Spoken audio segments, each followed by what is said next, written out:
Bismillahirrahmanirrahim. Assalamualaikum warahmatullahi wabarakatuh. Shalom, Om Swastiastu, Namo Buddhaya, Salam Kebajikan.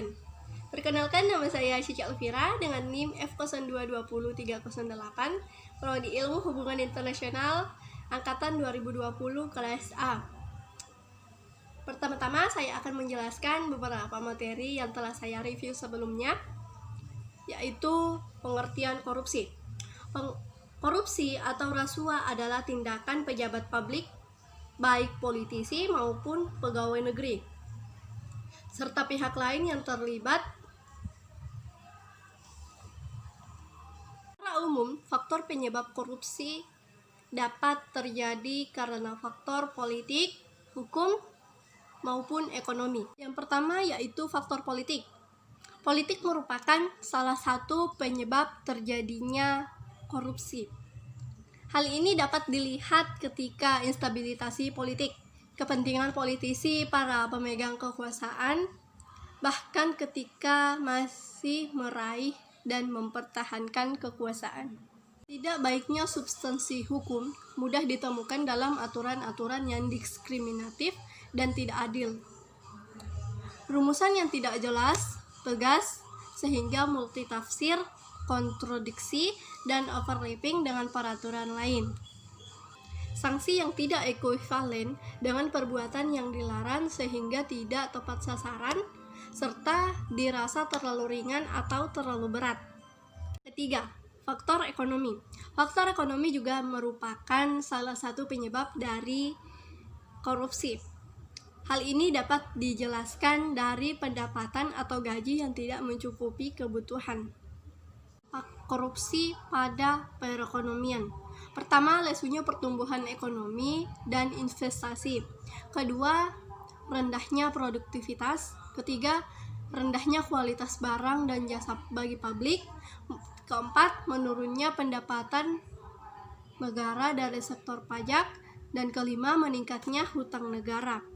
Dampak sosial dan kemiskinan masyarakat. Pertama, mahalnya harga jasa dan pelayanan publik.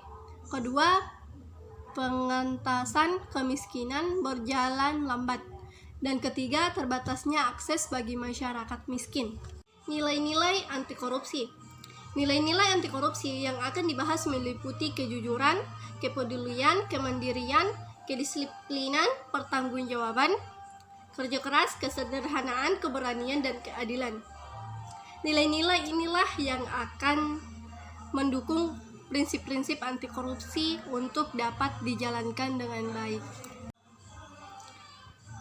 Prinsip-prinsip anti korupsi.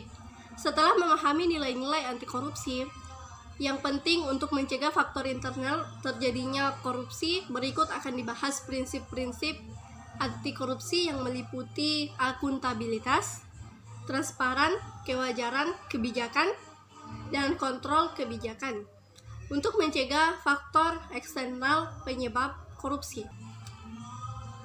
Upaya penanggulangan kejahatan korupsi dengan hukum pidana. Kebijakan penanggulangan kejahatan atau yang biasa dikenal dengan istilah politik kriminal bisa dibedakan sebagai berikut. Pertama, kebijakan penerapan hukum pidana. Kedua, kebijakan pencegahan tanpa hukum pidana. Ketiga, kebijakan untuk mempengaruhi pandangan masyarakat mengenai kejahatan dan pemindaan lewat massa atau media. Salah satu hal yang juga krusial untuk mengurangi risiko korupsi adalah memperbaiki dan memantau kinerja pemerintah daerah. Sebelum otonomi daerah diberlakukan, umumnya semua kebijakan diambil oleh pemerintah pusat. Dengan demikian, otonomi yang diberikan kepada pemerintah daerah, kantong korupsi tidak terpusat hanya di ibu kota negara saja, tetapi berkembang di berbagai daerah. Untuk ini, kinerja dan aparat pemerintahan di daerah juga perlu diperbaiki, dipantau, dan diawasi. Di antara peraturan perundang-undangan yang pernah digunakan untuk memberantas tindak pidana korupsi adalah Pertama, delik korupsi dalam KUHP. Kedua, peraturan pemberantasan korupsi penguasa perang pusat nomor PRT PPRPU 013/1950. Ketiga, Undang-Undang nomor 24 PRP tahun 1960 tentang tindak pidana korupsi. Peran mahasiswa dalam sejarah perjalanan bangsa Indonesia tercatat bahwa mahasiswa mempunyai peranan yang sangat penting. Peranan tersebut tercatat dalam peristiwa besar yang dimulai dari Kebangkitan Nasional tahun 1908, Sumpah Pemuda tahun 1928, Proklamasi Kemerdekaan NKRI tahun 1945, lahirnya Orde Baru tahun 1996 dan Reformasi tahun 1999. Tidak dapat dipungkiri bahwa dalam peristiwa-peristiwa besar tersebut mahasiswa tampil di depan sebagai motor penggerak dengan berbagai gagasan, semangat, dan idealisme yang mereka miliki. Peran penting mahasiswa tersebut tidak dapat dilepaskan dari karakteristik yang mereka miliki, yaitu intelektualitas, idealisme, dan jiwa muda. Sedangkan keterlibatan mahasiswa dalam gerakan anti korupsi di masyarakat dan di tingkat lokal atau nasional terkait dengan status mahasiswa sebagai seorang warga negara yang mempunyai hak dan kewajiban yang sama dengan masyarakat lainnya. Pertama, dalam lingkungan keluarga. Kegiatan tersebut dapat berupa pengawasan terhadap perilaku keseharian anggota keluarga. Misalnya, pertama, apakah penghasilan orang tua tidak berasal dari tindak pidana korupsi? Apakah orang tua tidak menyalahgunakan fasilitas yang menjadi haknya? Kedua, apakah di antara anggota keluarga yang menggunakan produk-produk bajakan seperti lagu, film, software, tas, sepatu, dan sebagainya?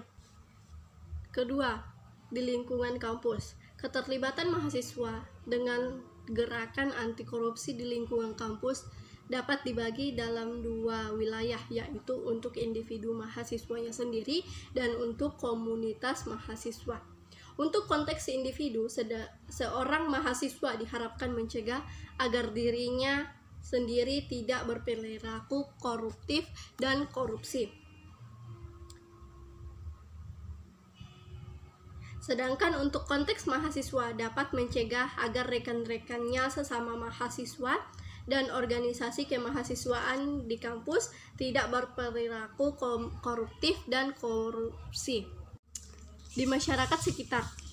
Hal yang sama dapat dilakukan oleh mahasiswa atau kelompok mahasiswa untuk mengamati lingkungan masyarakat sekitar. Misalnya, apakah kantor-kantor pemerintah masyarakatnya fungsi pelayanan kepada masyarakatnya dengan sewajarnya, seperti pembuatan KTP, SIM, KK, laporan kehilangan, pelayanan pajak.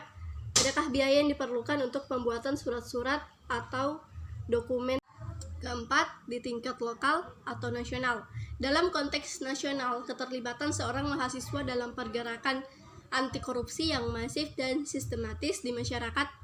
Mahasiswa dengan kompetensi yang dimiliki dapat menjadi pemimpin dalam gerakan massa anti korupsi baik yang bersifat lokal maupun nasional. Demikian, itulah yang sempat saya jelaskan. Terima kasih atas perhatian Bapak. Assalamualaikum warahmatullahi wabarakatuh.